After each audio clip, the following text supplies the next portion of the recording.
vamos a finalizar este bloque de ponencia antes de empezar con,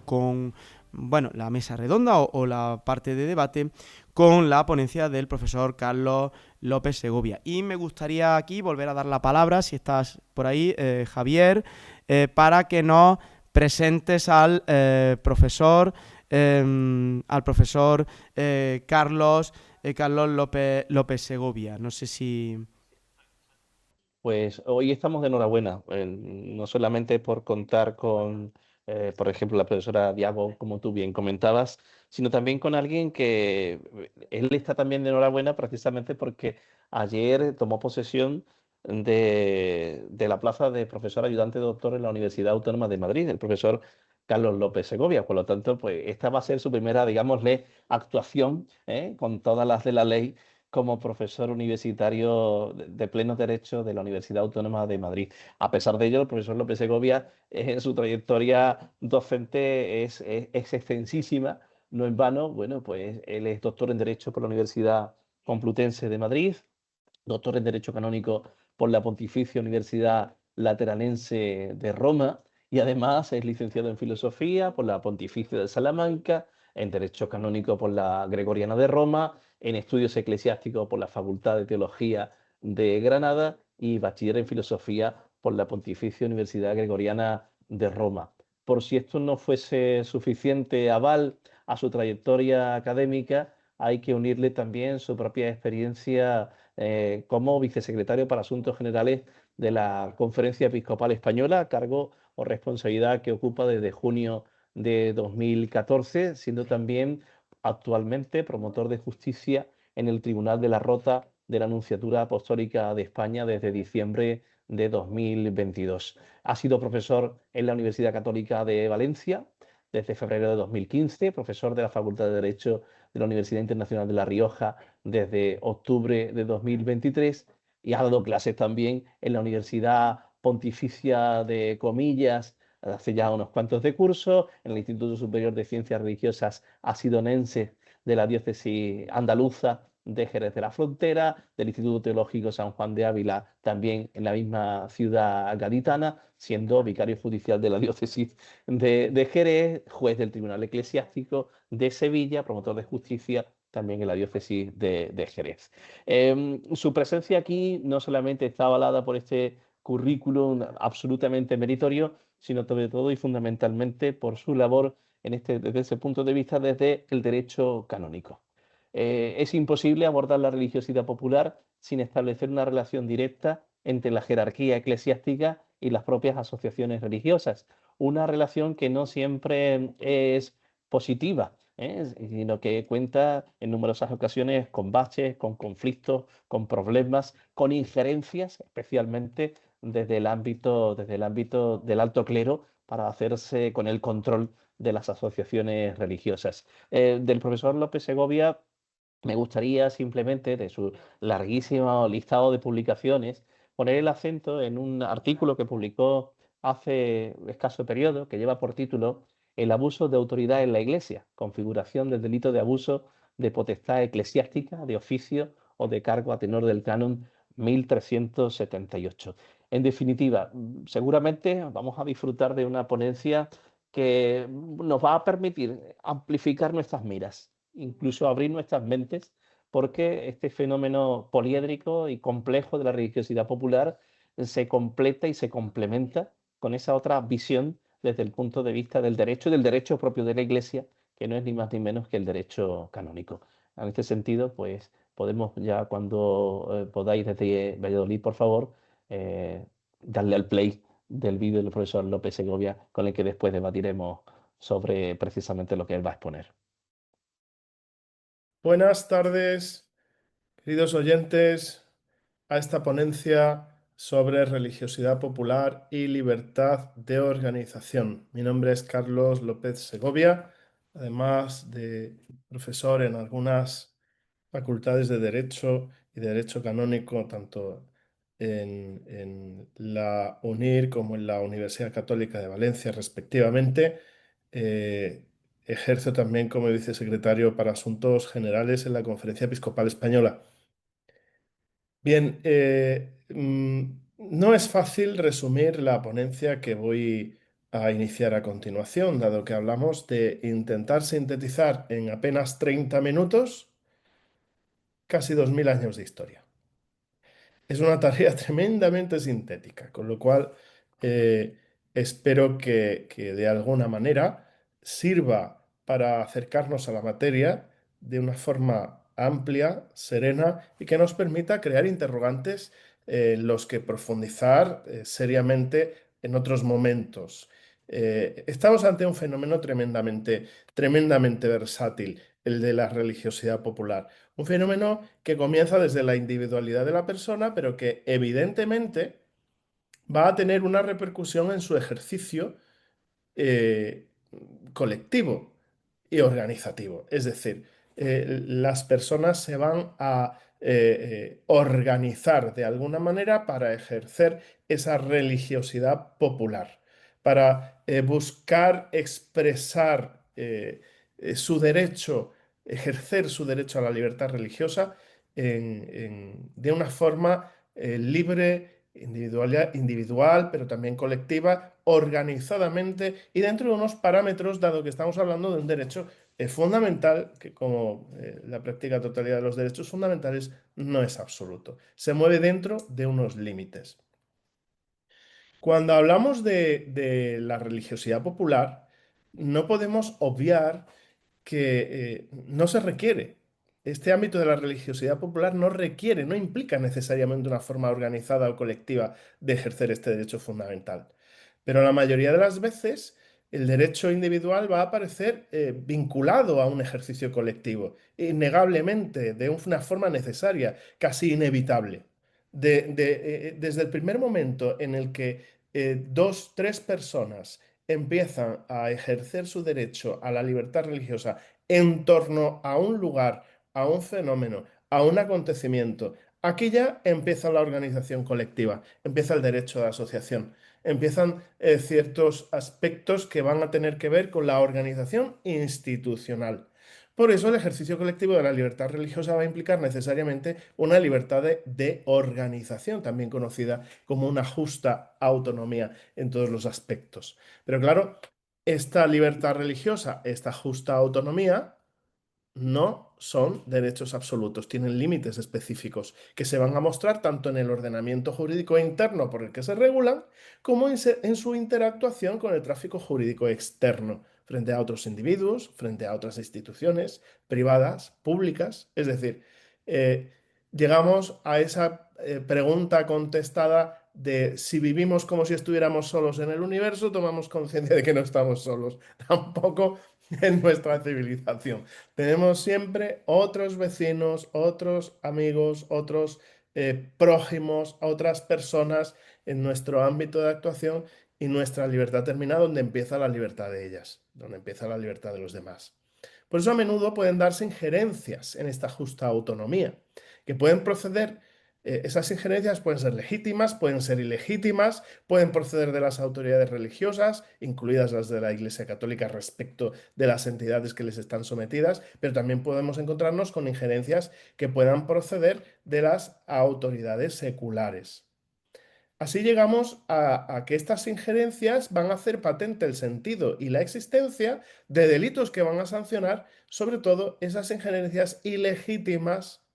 cuando se van a producir al margen de la ley. Y por eso nos vamos a encontrar con delitos tanto en el ordenamiento jurídico español como en los demás ordenamientos jurídicos seculares, como también en el ordenamiento jurídico canónico, nos vamos a encontrar con delitos que van a sancionar el abuso de autoridad.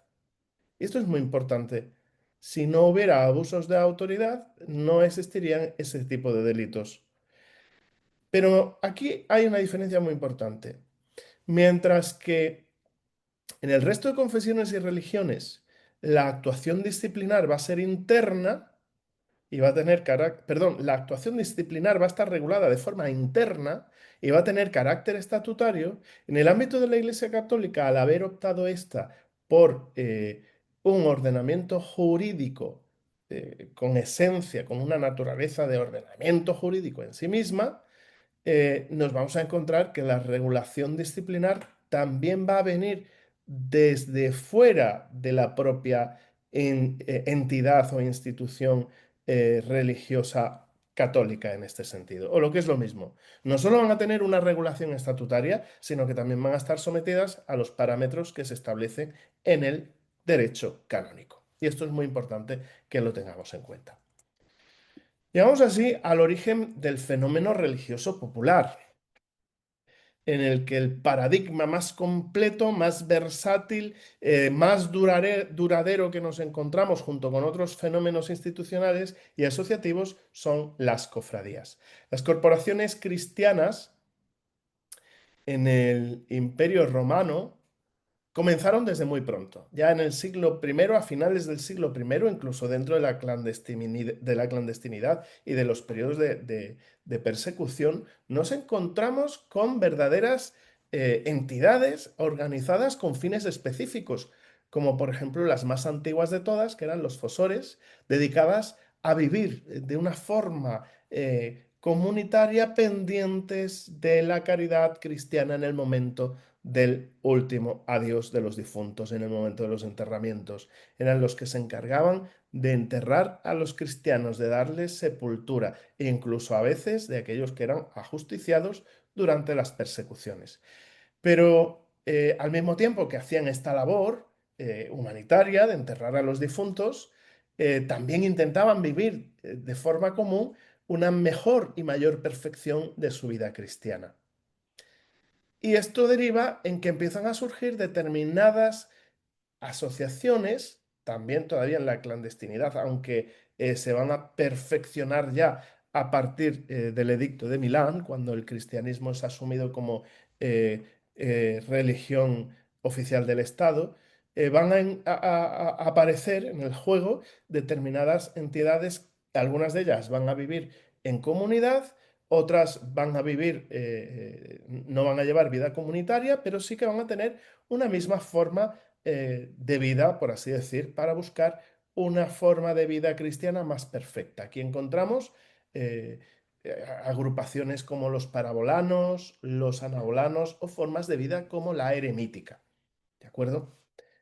Como la de los padres del desierto, que nos vamos a encontrar como determinadas personas cristianas van buscando una vida más perfecta, huyendo de la imperfección de vida de la ciudad, de la metrópolis. Y así es como empiezan a surgir los eremitas, los padres del desierto, San Antonio del Desierto y algunas figuras muy importantes en el seno de la Iglesia Católica. En el Imperio Romano tardío van a surgir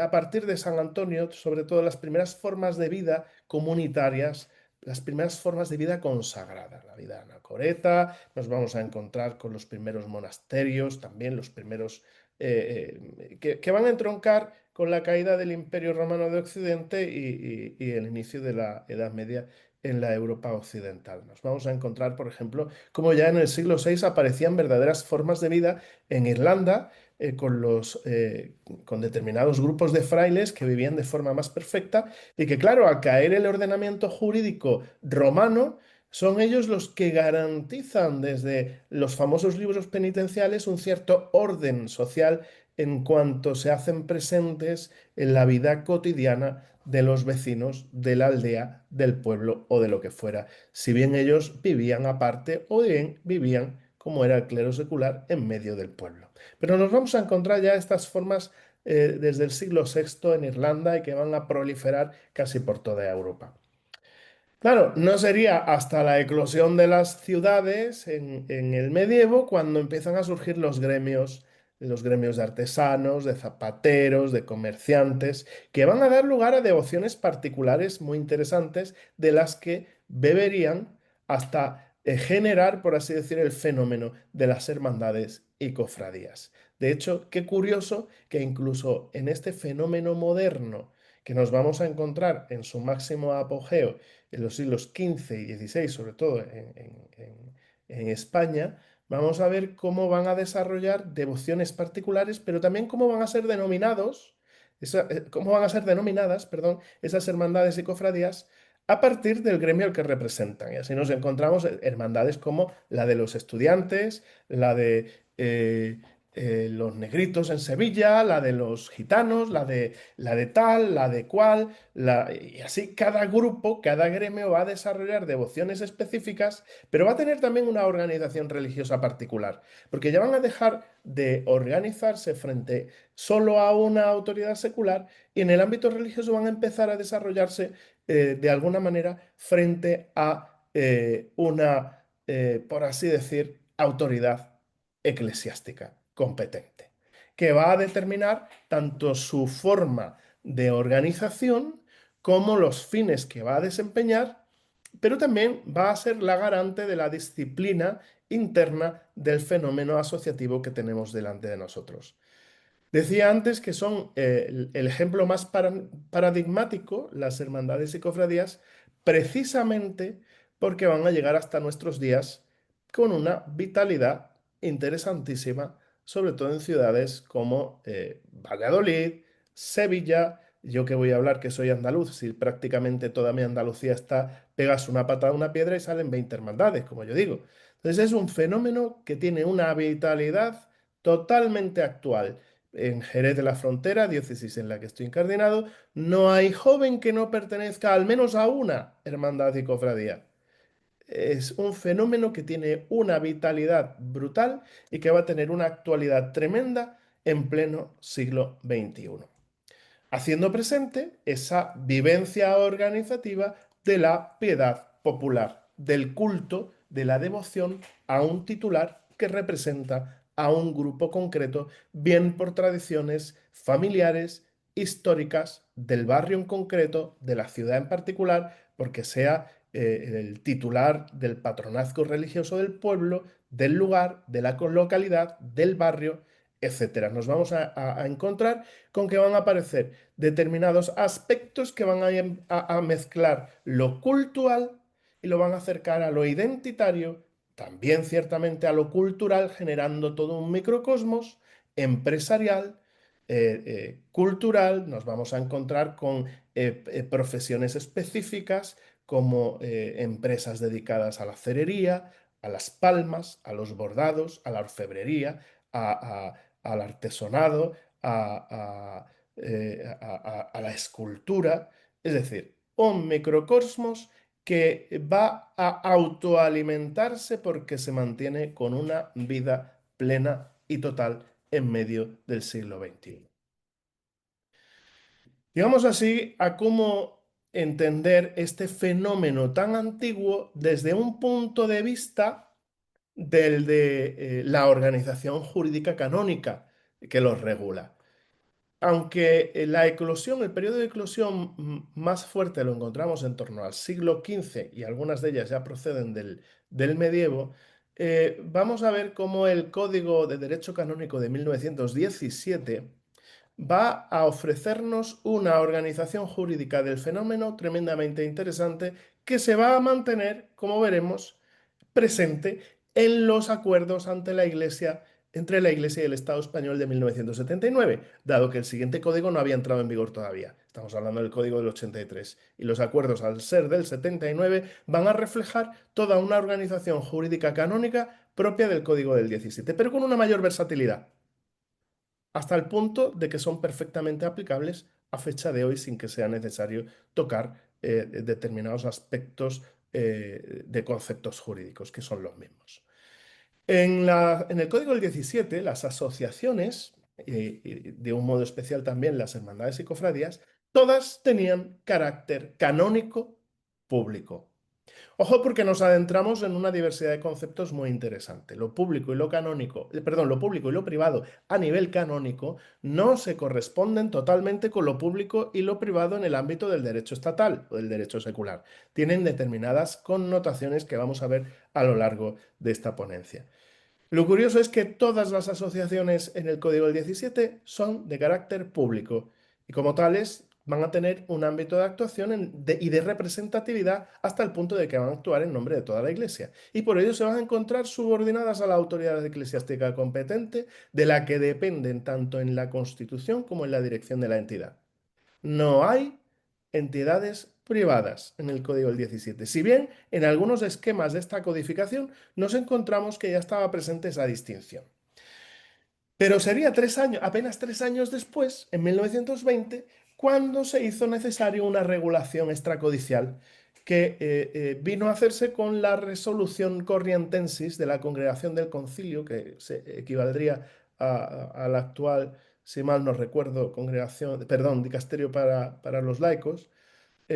Pues esta congregación emana una resolución por la que constituyen a estas juventudes vicencianas como las primeras asociaciones laicales, con libre autonomía para constituirse y dirigirse. Es decir, lo que hoy veríamos conforme al Código de 1983, las primeras asociaciones de carácter canónico privado. Por ello no encajan del todo en la organización jurídica de 1917. El Código de Derecho Canónico necesitaba una actualización plena.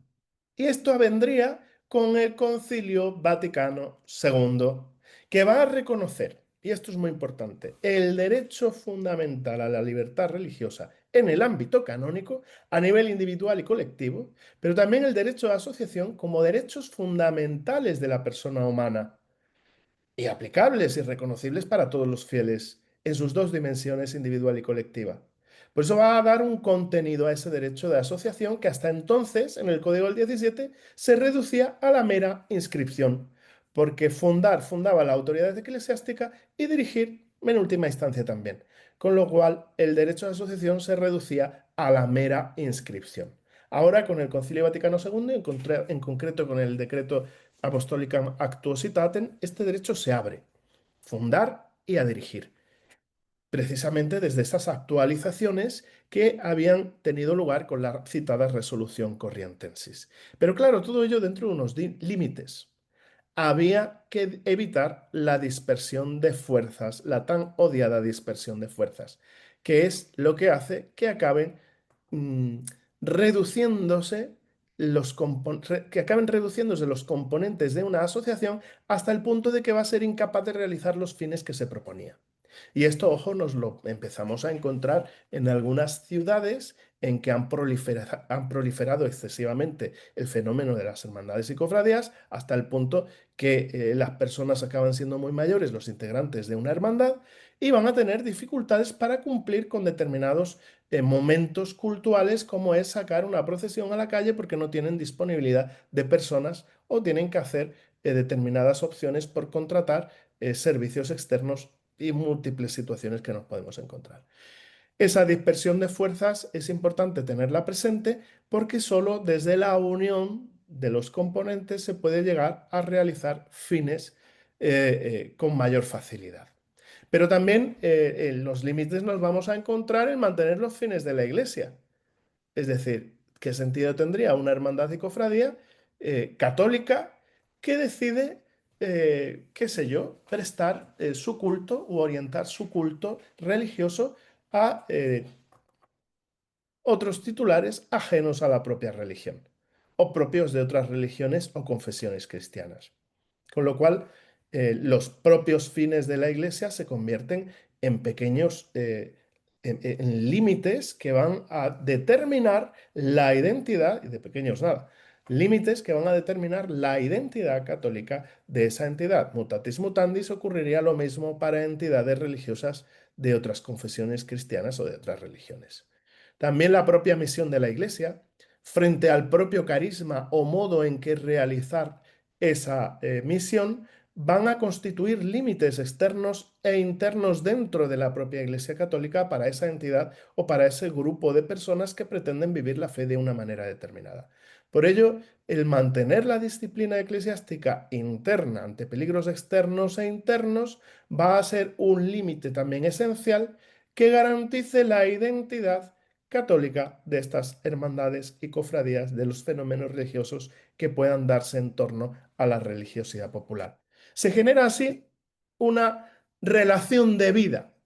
no de vida vital, sino una relación que debe situarse, una relación eh, obligada, por así decir, entre la institución religiosa, llámese la hermandad, la cofradía, la asociación, el grupo, y la autoridad eclesiástica competente de la que depende. Básicamente nos encontramos tres sujetos de autoridad, aunque podemos encontrarnos un cuarto en estos sujetos de autoridad eclesiástica. De una parte, el romano pontífice, evidentemente. El romano pontífice va a ser el sujeto de autoridad eclesiástica competente supremo, competente para todas las entidades, ya sean a nivel diocesano, a nivel internacional, a nivel nacional o a nivel incluso de instituciones de vida consagrada. Nos vamos a encontrar a las conferencias episcopales para el ámbito nacional y nos vamos a encontrar a los propios obispos diocesanos para el ámbito de su propia circunscripción territorial, que es la diócesis. También nos podemos encontrar con determinados institutos de vida consagrada que van a tener potestad para tener entidades, asociaciones vinculadas a su carisma de vida consagrada y que van a generar determinadas derivadas tanto en el ámbito de la vigilancia, del in eligiendo o también del propio régimen jurídico canónico derivado. Cuando llegamos al código del 83, la gran novedad es precisamente la de poner en el centro de la identidad de la institución eclesial los fines. Ya se trata de una fundación o se trata de una asociación. Son los fines los que van a determinar la naturaleza jurídica de la entidad. Y solo hay dos naturalezas jurídicas canónicas, de carácter privado o de carácter público. Por eso una entidad pública va a realizar fines públicos, aunque también va a poder realizar determinados fines privados. Esto es algo más complejo en lo que no voy a entrar en este momento por razones de tiempo y de extensión. Y las entidades privadas que solo van a realizar fines de carácter privado. Las entidades públicas, canónicas, van a tener personalidad jurídica canónica ipso iure, automáticamente. Y van a actuar siempre en nombre de la Iglesia, de toda la Iglesia. Quiere decir que una hermandad en Jaén puede actuar en nombre de toda la Iglesia y va a tener una repercusión que puede afectar a toda la Iglesia a nivel universal. Con lo cual, la garantía y vigilancia de sus actuaciones es vital, porque podemos encontrarnos con situaciones que acaban afectando a la totalidad. Las entidades públicas pueden llegar a actuar en nombre de la jerarquía eclesiástica cuando tienen una misión concreta de esta. Esto lo hemos visto, por ejemplo, como determinadas asociaciones en determinados conflictos bélicos que eran de carácter privado han recibido de la Santa Sede una modificación de su naturaleza y elevación a pública, a naturaleza pública, para desempeñar tareas que correspondían a la jerarquía en cuestión de representatividad de la Santa Sede, porque ya estaban actuando en medio de esos conflictos bélicos. Para que pudieran representar a la jerarquía, se optó por darles esta connotación de carácter público, aunque su actividad inicial fuera privada. Podemos poner ejemplos concretos de esto, como ocurrió con asociaciones específicas en el conflicto que hubo en Ruanda. Estoy pensando ahora mismo en ello. Bien, pero estas entidades van a necesitar, aunque sean públicas, van a necesitar de una legítima libertad organizativa dentro de la Iglesia. Para llevar adelante esos fines que se proponen realizar, la institución necesita medios que puedan ser espirituales, patrimoniales, culturales, es decir, su patrimonio interno. Estos aspectos se tienen que verificar también en la vigilancia que las autoridades canónicas van a ejercer respecto del cumplimiento del derecho canónico, pero también del derecho secular, porque si no podemos dar lugar a situaciones donde una entidad que depende de una autoridad eclesiástica esté delinquiendo en el ámbito del derecho secular, porque esté vendiendo patrimonio a espaldas de la autoridad eclesiástica competente o sin las autorizaciones debidas, o sacándolo de comunidad autónoma, o miles de situaciones que nos podemos encontrar. Bien, por ello, la actuación de los sujetos de autoridad eclesiástica competente, tanto respecto del régimen externo como interno, y en la vigilancia, o cuando proceda en el elegir a las personas que van a tener la representatividad legal, es de brutal importancia, es crucial. Dos documentos merecen ser reseñados por su carácter importante. Primero, la Constitución Apostólica Aposinodal de San Juan Pablo II, Christi Fideles Laici, en su número 83, de 30 de diciembre de 1988, establece toda una serie de parámetros que denominará como criterios de eclesialidad. Y de otra parte tenemos el Directorio sobre Piedad Popular y Liturgia de la Congregación para el Culto Divino y Disciplina de los Sacramentos de 2002. Ambos son fácilmente localizables en la red. Pero desde el origen de este fenómeno institucional y social, como queramos llamarlo, desde el momento en que la libertad religiosa se organiza corporativamente y va a responder a sujetos de autoridad diversos de los seculares, se va a producir una necesidad de reconocimiento de ciertos efectos en ambos ordenamientos jurídicos, el canónico y el secular. Así va a haber como un vaivén de institutos jurídicos. Por ejemplo, el Papa Inocencio IV ingenia, por la necesidad de las circunstancias, el concepto de personalidad jurídica. Y de este concepto van a acabar bebiendo los ordenamientos jurídicos seculares hasta el punto de que hoy no tendríamos sociedades mercantiles, no tendríamos personalidad jurídica internacional y otros muchos elementos si no llega a ser por la labor de ingenio jurídico del Papa Inocencio IV, también conocido antes de ser Papa como Sinibaldo de Fieschi. Pero también nos encontramos con el fenómeno de la canonización de las normas civiles en el propio ordenamiento canónico. Lo mismo que del ordenamiento secular se han derivado normas propiamente canónicas. Por ejemplo, en el ámbito del espectro de instituciones jurídicas que van a hacer un camino de ida y vuelta desde que salen de la Iglesia Católica hasta que se reconocen a otras confesiones y religiones y acaban volviendo a ella. Estoy pensando, por ejemplo, en la protección del fuero interno.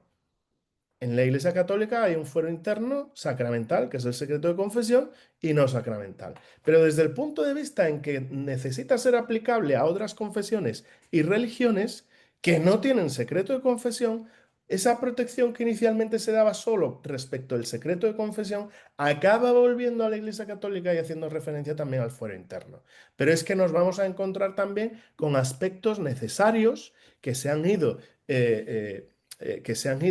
matizando, como por ejemplo en los efectos civiles del certificado eclesiástico frente a las inmatriculaciones de bienes o frente al matrimonio religioso por ese certificado eclesiástico que se hace al registro civil, el testamento militar y toda una serie de elementos que han tenido un camino de ida y vuelta entre los dos ordenamientos, el canónico y el secular, cual universos paralelos que se encontraran en este multiverso de normas y de ordenamientos jurídicos. Con la eclosión del derecho concordatario nos vamos a encontrar que va a hacerse un reconocimiento de los efectos civiles de la personalidad jurídica canónica. Y esta nos la vamos a encontrar ya presente en la ley de las 7 partidas. Vamos a encontrar determinados conceptos en los que ya se va a mantener un hilo histórico hasta llegar a nuestros días. Ya en los primeros acuerdos también entre la Santa Sede y el Reino de Castilla o el Reino de Aragón, hasta llegar a los acuerdos entre la Santa Sede y el Estado español de 1979, sobre todo el de asuntos jurídicos, vamos a ver cómo todos los institutos ahí reconocidos van a ser cruciales para ser aplicables y aplicados a las otras confesiones y religiones con las leyes 22, 23 y 24 de 1992 que permitirían establecer un marco jurídico de cooperación para las comunidades judías, la Comisión Islámica Española y la Federación de Iglesias Evangélicas en España. No obstante, nos encontramos con que esa situación discriminativa de las religiones y confesiones no católicas, sobre todo presentes antes de llegar al Concilio Vaticano II, vamos a ver cómo precisamente, y esto es una cosa muy curiosa, precisamente porque el régimen de Franco manifestaba abiertamente que sus bases eran católicas, con el Concilio Vaticano II, al reconocer la libertad religiosa para las otras confesiones y religiones, no les queda otra que acabar abriéndola y reconociéndola. Y es por ello que la Ley de Libertad Religiosa de 1967, por así decir, es la única que acaba citando a un concilio y que acaba abriendo ese reconocimiento del derecho fundamental a miembros de otras religiones y confesiones, abriendo, por tanto, el plano del derecho fundamental a la libertad religiosa conjuntamente con lo que hemos visto a nivel de la Declaración Universal de Derechos Humanos y otros instrumentos internacionales, abriéndolo a la totalidad de los ciudadanos y de las personas, ¿vale? Este derecho fundamental se convierte así en un derecho abierto. En nuestra Constitución española nos vamos a encontrar que va a pivotar en torno a los principios constitucionales de neutralidad, de aconfesionalidad, de cooperación del Estado con el elemento religioso, el principio de igualdad y no discriminación, y precisamente es por ello que la Iglesia Católica, ya en las últimas décadas y sobre todo en la actualidad, se ha querido situar en el principio de igualdad frente a otras religiones y confesiones, igualdad de derechos, frente a la renuncia de privilegios, como ocurría con el intercambio de notas verbales sobre el licio. En diversas ocasiones incluso la propia Iglesia Católica ha reiterado la necesidad de abrir, como ocurre en otros países de nuestro entorno, ese derecho de los ciudadanos españoles a decidir que una parte de sus impuestos recaudados en el IRPF pueda ser utilizada en un ámbito de una religión concreta, pues la Iglesia Católica en determinadas ocasiones ha planteado y puesto encima de la mesa la necesidad de abrir este aspecto a otras religiones y confesiones en la línea de lo que ocurre en otros estados de nuestro entorno. No obstante, en nuestro sistema español, esos desequilibrios que nos vamos a encontrar se reequilibran con la existencia, por ejemplo, de la Fundación Pública El Pluralismo y Convivencia, que se dedica a determinados proyectos también de carácter económico a tres niveles, local, nacional, autonómico, respecto de otras confesiones y religiones no católicas. La libre organización de las entidades religiosas va a conllevar que la autoridad secular, desde el principio de laicidad, positiva y neutralidad, no pueda inmiscuirse en la organización interna y representación legal de las entidades religiosas si no es por principio legal o si no es por determinados aspectos y límites que van a pivotar en torno a la seguridad, la necesidad de seguridad, sanidad, principio de legalidad y otros similares. O lo que es lo mismo, no podrán cometer esa injerencia si no es del todo necesaria para defender otros derechos fundamentales. Y aquí ese principio de legalidad y de interdicción de la arbitrariedad que van a ser necesarios a tener en cuenta en el ámbito del establecimiento de determinados límites en el ejercicio de la libertad religiosa. Por eso el derecho eclesiástico del Estado adquiere una vitalidad y una importancia crucial, porque ha llegado a desaparecer como asignatura obligatoria de la práctica totalidad de los programas de derecho, incluidos los de las universidades, los de muchas universidades de la Iglesia Católica. Y es crucial el recuperarlo como asignatura obligatoria, precisamente porque los profesionales de mañana van a necesitar conocer todos estos aspectos. Pero incluso las entidades canónicas públicas van a necesitar una justa autonomía para actuar, lo que va a implicar que la autoridad eclesiástica competente quede a un nivel en un ámbito de alta dirección, que pudiera denominarse como dirección extraordinaria para distinguirla de la dirección ordinaria. Nos podemos encontrar, no obstante, con determinadas situaciones que pueden resultar abusivas, bien que serán las menos por actuaciones de carácter doloso de injerencia o por ciertas inercias procedentes de una mala comprensión del derecho canónico. Y estoy hablando del ámbito de los sujetos de autoridad eclesiástica competente en determinados ámbitos de curias diocesanas donde van a tender a querer controlar, motivados precisamente por determinadas situaciones irregulares de descontrol y de caos, van a querer regular excesivamente. Y por eso se van a dar determinadas inercias, como querer controlarlo todo, para evitar sobre todo incidencias en el ámbito secular, pero esas tendencias van a hacer que se minimice la justa autonomía que va a necesitar el fenómeno organizado de la religiosidad popular. Es decir, va a poder actuar la autoridad eclesiástica competente, pero no puede dejar de obviar, no puede eliminar del todo esa justa autonomía. Para evitarse estas tendencias hacia un control absoluto, siempre es lo más recomendable ejercer una sana función de vigilancia y de elección de los representantes legales cuando correspondan, sobre todo en campos como hemos visto que se ha regularizado muy bien en torno al derecho fundamental de protección de datos personales o como empieza a hacerse en el ámbito de las entidades de la Iglesia Católica en el ámbito del cumplimiento normativo. Pero también nos encontramos con injerencias externas de las autoridades seculares, y esto lo hemos visto sobre todo en los tiempos de pandemia. Es decir, el generar ciertas inercias de control absoluto y excesivo da lugar a injerencias en el ámbito de la religiosidad popular individual o colectiva. Por ejemplo, regulaciones municipales de asociaciones religiosas, voy a poner clandestinas entre comillas, precisamente porque son clandestinas para las religiones que defienden ese tipo de actuaciones, por ejemplo, en la Semana Santa. Y nos encontramos inercias de determinados municipios a crear una Semana Santa paralela con esas asociaciones religiosas que no tienen nada que ver con una religión o que se han generado en el marco de la loda, teniendo un carácter religioso que los legisladores debieran haber reconducido a las propias autoridades y a la propia legislación existente en materia religiosa, dando lugar a actuaciones cultuales paralelas e ilegítimas. O, por ejemplo, la confusión entre lo cultural y lo cultural, o a las injerencias directas que nos encontramos ocasionadas por negligencias debidas a este desconocimiento del derecho eclesiástico del Estado y de los parámetros que corresponden a la organización interna de las religiones y confesiones. Recordemos cómo durante la pandemia el legislador estatal decía si se podía cantar o no se podía cantar. Legisle usted que se haga con mascarillas, legisle usted sobre los aforos para todas las reuniones y demás, pero no me diga cómo tengo que celebrar los sacramentos.